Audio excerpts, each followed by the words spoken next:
Good morning, everyone. Today we are talking about a short, spoiler-free book review of a book entitled A Thousand Pieces of You. So, have you ever read a book which frustrated you or made you emotionally unstable, that you want to throw it outside of the glass you're reading? Well, this book is one out of those many frustrating books that you've read.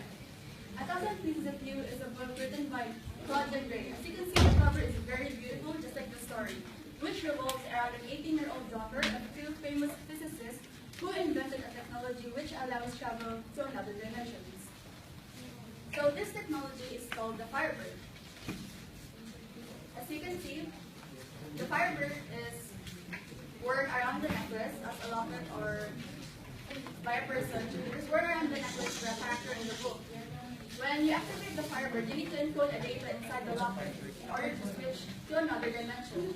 When you travel to another dimension, your body vanishes from your current world and reappears in the other dimension. Now, the Firebird prototype is based from the multiverse theory, which states that our universe is not the only one that exists, but there are other parallel universes that exist in our universe. Next.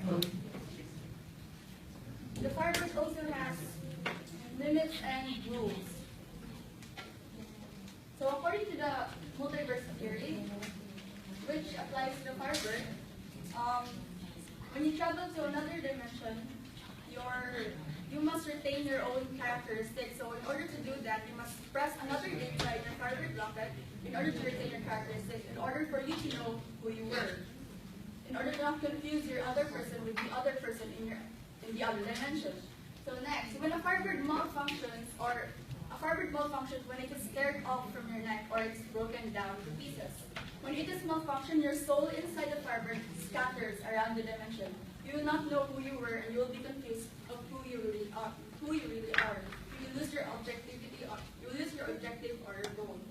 Next, the person behind the Firebird prototype is Dr. K. Mr. and Mrs. K. They are two famous physicists who invented the Firebird in order to initiate peace with their other dimension, their other character personas. They made the Firebird locket in order to win a Nobel Prize. Next, the Firebird cannot be completed without their two assistants, Theo and Paul. Theo and Paul are undergraduate college assistants of Mr. and Mrs. K. They helped build the Firebird, they helped the data, they encoded everything, and they were treated as sons of Mr. and Mrs. K. Now, the conflict in the book starts when news of Dr. K is scattered. It was stated that he was in a car accident, and after that his body wasn't found. During the incident, Paul was nowhere to be found, and in the laboratory there were only 2 Firebird prototypes instead of 3. So that made Paul the prime suspect of the crime. Now, Paul Markov. Who is Paul Markov? Paul Markov is one of the 2 assistants of Mr. and Mrs. K. He was the prime suspect of the scene because they found out that he was not in the incident, and he ran away using one of the prototypes. Now, the main protagonist, Margaret K. Margaret K. is one of the 2 youngest daughters of Mr. and Mrs. K. She's a painter, but she doesn't love physics, unlike her parents. When she found out that Paul killed her father, she went out to avenge him, and she used the other prototype, the Firebird prototype. So this guy, Theo Beck, is the other assistant of Mr. and Mrs. K.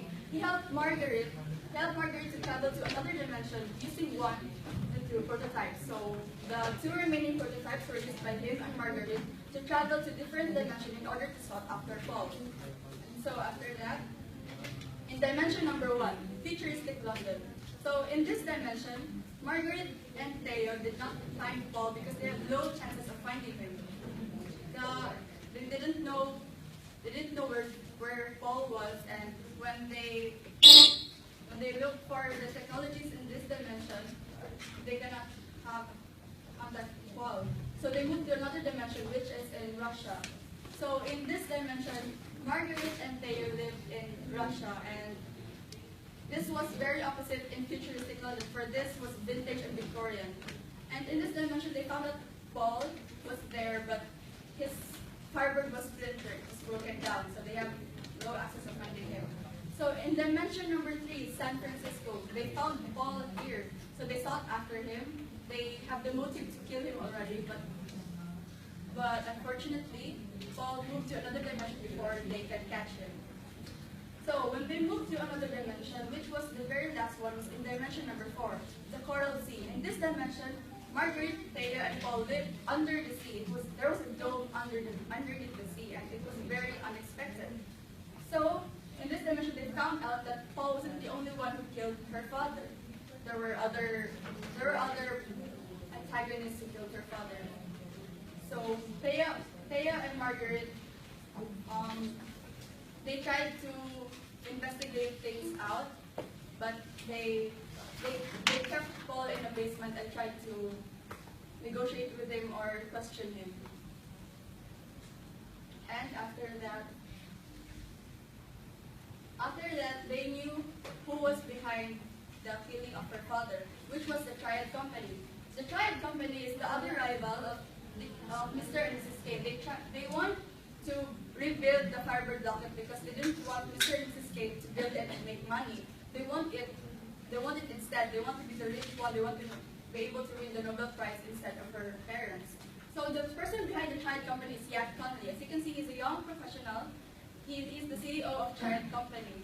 He was the one behind all the manipulation to Paul. He was behind the killing of her father, but this is not part of it. This is spoiler free, so I'm not gonna say all the stuff that happened. But there are many plot twists in the story. So conclusion: 1,000 Pieces of You is a frustrating book. I did not mention all the plot twists in the story, so I will not spoil it to you. So if you found out that your father got killed by a person whom you treated as a brother, would you do the same thing as Margaret? Would you travel to another dimension? Yes.